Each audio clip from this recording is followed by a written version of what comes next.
Tatlo! Too funky. Nakalimutan na kita! Isa! Dalawa! Dalawa! Dalawa! Dalawa! Sa bawat sadlit, handang masaktan, kahit di mo alam.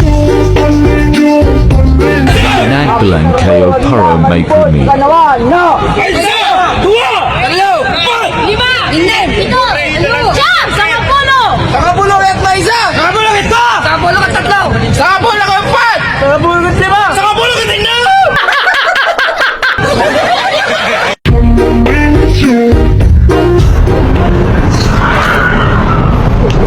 Boss, pwede ba magtanong, boss? Ano? Saan ba yung papuntang Quiapo?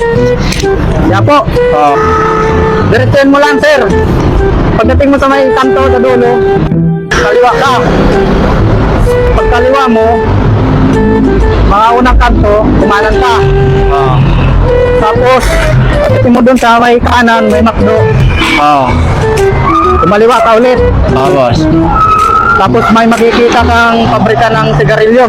Oo. May makikita kang gwardiya dun sa labas, dun sa magtanong.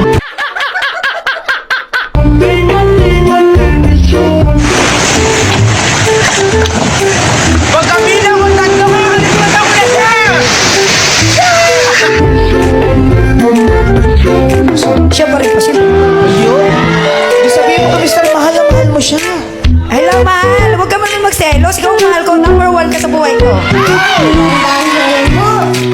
Huwag mo siyang number one, dapat siya na lang ako.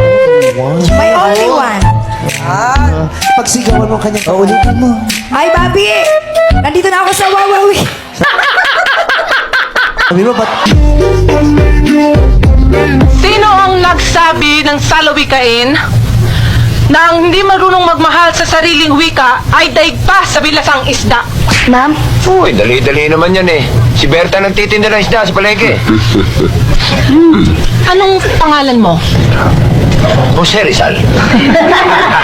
Niloloko mo ba ako? No, ma'am.